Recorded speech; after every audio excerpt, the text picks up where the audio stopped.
Your life is about to change, and I'm going to tell you why. In this video, I'm going to explain to you the absolute facts, and that is, number one, that all governments around the world have printed a whole bunch of money. Now, 180-degree difference because they are restricting, they are constricting, and you can see that it is taking an effect on the economy. At the same time, all that money had to go somewhere, so we are seeing it go into your real estate prices, into your food prices, into every service that we have to pay for. So all of these things have been adding up. At the same time, we see, because of all that money printing, a devaluation of our currencies against real goods, stuff that we gotta buy. But the US dollar against its peers has been strong. So all of these things are the facts that we need to go into the subject, and we'll talk about that today. My name is David Quintieri, and I am here to bring you the information you need to know. I spend hours a day looking into this stuff so that you don't have to. All you gotta do is subscribe so I can bring you the stuff you've got to be paying attention to. Let's begin by taking a look at the US dollar and other currencies and what they've been doing. First thing is this. They're basically talking about the Federal Reserve increasing interest rates. So they've been doing this, they get to this level of just above 5%, and they look at the meeting minutes, and according to the meeting minutes, they basically said that they felt that more increases would probably be needed, but they're going to address it, they're going to wait for the information, they're data dependent, all of that stuff. But they're not the only central bank to do that. In fact, many other central banks said, let's kind of wait and see, but probably you're going to need more. And so it seemed like we're going to go into an even tighter zone because inflation is still hot. And so we can see that the market expecting rate cuts and the Federal Reserve and other central banks looking like rate increases, there is a very big mismatch. One of the points I'll make here in just a second is that as the Federal Reserve increases interest rates, it makes the dollar even stronger. And that is having an impact on other currencies, and not in a good way. Here we have the next part, which is Indian Rupee may struggle on rising likelihood of a Fed rate hike. So this is going in more and more and more. What about the Turkish lira? As I record this video, it's now over 20 to the US dollar. This chart is showing us over the last 5 years, and it's been getting much, much worse. Yeah, we can go back all the way 5 years ago, but even just a couple years, and suddenly it has lost more than half its value just in this period of time, basically since towards the end of 2021, and it has been rapidly losing its value against the US dollar. But you can see what happens here in this hyperinflation, that everybody loses. It's not a matter of some people or this and that. Everybody's losing. You can hold on to real goods, but because it's happening so fast, the economy around you is likely doing very poorly. And so we'll see that with Argentina. Of course, we've seen that with Venezuela and others. So this is not a good sign. You print a whole bunch of money, create inflation, you create a problem. That's a fact. But internationally, then we have these other issues that come up as well. In this case here, Turkey not positioned well. And that's just an example that I can show you, but there have been many. It's not all about, like we used to talk about Venezuela. That's just one instance. But look at this. Just in a matter of 2 years, the currency has halved. Half. Imagine your currency today. What would you do if your currency lost half of its value? Many Americans today, they're earning all their income in USD. They don't feel it. They're more insulated from this. But even if your currency is dropping, you might say, well, it's my currency, I'm spending all my money here and this and that. Well, not internationally. This is the problem. This is a very big problem, in fact, okay? Look at this. It's not just Americans watching anxiously to see if the Federal Reserve raises rates or the US slides into recession. So are Europeans, and indeed many other countries. That's because for all the talk of deglobalization and de-dollarization, the dollar still reigns supreme, and financial and trade ties between the US and key partners are as strong as ever. In Europe's case, they're even stronger. So basically, this is just talking about what's happening with the US dollar in relation to these currencies, but they mentioned something Very interesting. And that is de-dollarization. And what is that? Well, that's basically the world saying we're going to go away from doing business in that US dollar. We're no longer going to use USD to trade in between each other. If China and Russia want to do business, they're not doing it in USD and they can't do it in USD. So they can do that in their own currencies. And this is something that is mutually beneficial for them. It's obvious why they're doing this. And the BRICS are playing a big role. We'll talk about that in a second. Would the US really mint a $1 trillion coin to raise the debt ceiling? Ah, that's right. So this was written a few days ago, but the point is that just think about this. With all of the problems that these governments have caused, they want to do something that is absolutely never going to fix the issue. I mean, this is crazy. This is psychopathic talk. To think that you could mint a $1 trillion coin to fix a problem. I mean, I've got some magic beans right here, and we can use those and save the day. I mean, that's really what this is. People need to start losing faith in these individuals to make your problems go away, and instead actually take matters into your own hands and prepare. Do your own things that will save you, your finances, and of course, the well-being of your family. Don't look at this as a realist, like when you see that, think magic beans, think, fairy tales. That's what this is. And that is really something that I think it's not understood well enough. And I really want to discuss this first. Let me show you this. South Africa urges careful debate on option of introducing BRICS common currency, calls Mount for alternatives to using the dollar for global trade.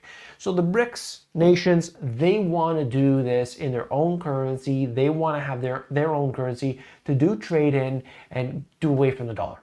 All of them have talked about this. And then you have other countries coming in, and like Saudi Arabia and so on, that have said, we want to join the BRICS. We want to do away with the US dollar. So imagine you yourself today, if you're in the US, your life in this next little while is going to be different because the monopoly of that USD is slowly but surely eroding. That's my message for you here and now. But we can see that internally, if you look at just the US, the problems are very apparent. Do you live in California? Do you know people that live in California? What about New York? And what about Florida? Well, I'm about to show you some information right now that will affect all of these locations. Are you with me? Let's go. And by the way, hit that thumbs up button, okay? I need you to do that for me. That's how we get the word out. Hit that thumbs up button right now. We're gonna talk about real estate. The 9 US cities where homeowners are losing thousands on their home values, median sale price in San Francisco drops a staggering $220,000 from a year ago. This is very generalized. It's dependent on where you look. Of course, each area, even within a city, is going to be very different. But here it is. A lot of these places, guess what? High crime locations. You've got Oakland, Seattle, Salt Lake City, Philadelphia, Boise, LA, San Francisco. Austin is on here, by the way, minus 15.3%. Unbelievable. But you've got places like Philadelphia and so on where people are just moving out. They're done. They're done with it. And where have they been benefiting? Well, in this article, they also say that Fort Lauderdale has been the one to experience the highest appreciation year over year. I think it was over 10% on already expensive homes. So that's just one example. People are done. They are tired. They have had enough. And I don't blame them. Okay, along with that is this: vacant skyscrapers, empty trains. Can San Francisco once again reinvent itself? This is the place with some of the most expensive homes, some of the highest rents in the entire United States. In fact, one of the most expensive cities for many reasons. All the tech industries there. You've got billionaires there. I mean, it's so extreme, and at the same time, you've got people doing their business on the street so bad that people, there's like no-go zones. You can't go there. They're spraying the streets with disinfectant and things. It's terrible. It's really terrible. And drugs are a big part of that because you have the cost of living goes up. Maybe people take to the streets. They get involved with the wrong crowd. There's different reasons for it, but drugs, I do believe, play a very big role in all of this. And we know that San Francisco has a lot of drugs. Part of that, and by the way, I'm going to tell you something here. When I do my research, you're not just seeing what I talk, what I'm showing you here is not part of that research. It's only a part of that research. Okay.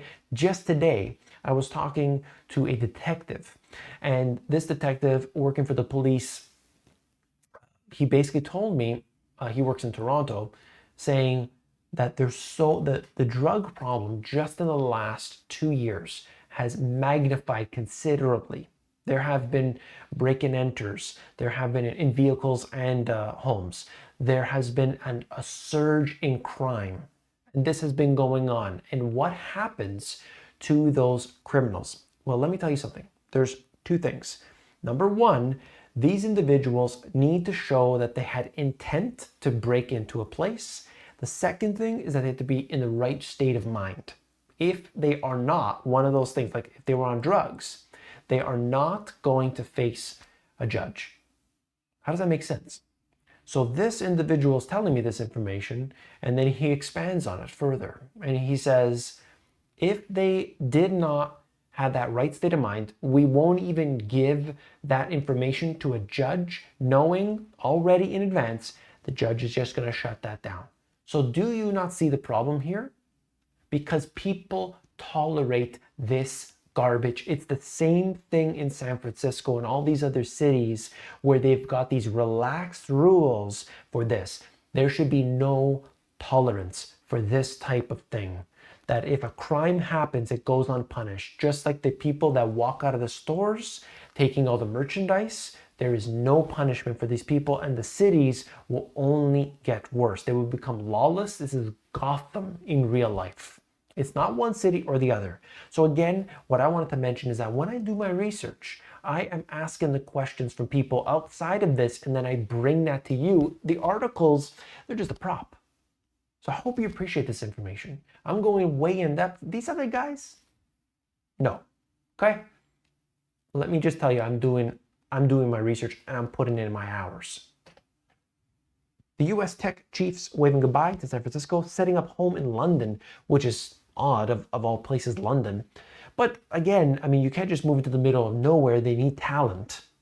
Okay? They need these people with those talents. If it's tech, for instance, you can't go, in a farm town and expect to get a lot of the people coming through. That's not the way it works. But London, unusual because it's kind of has a lot of the same problems. But here we go. I wanted to bring you the facts where I see them.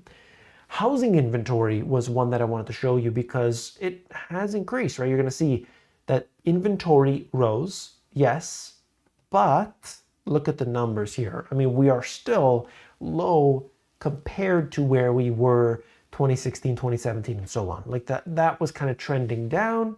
And then during 2020, everybody just needed like 4 homes apparently. So that just eroded quite a bit. But now we're kind of trending up. And so as long as interest rates stay high, right now interest rates in the United States, mortgage is over 7%. So as long as it stays there, yeah, we got an issue. And so you got to see like the wages are up, cost of groceries are up. And of course, in this case here, gas prices, they've come down, which is great news. However, if they don't get that situation in Europe resolved, then you've got a big issue for in the wintertime. Okay, they have to get this dealt with immediately. So that's my thoughts on this. So this right here is a declining dollar, how to safeguard your wealth in these assets. If you're not prepared, if you're not preparing in this way that I discussed right here, I'm going to put this up on the screen. You must be aware of this and you must take advantage now before it's too late. Click on this video and I'll see you there.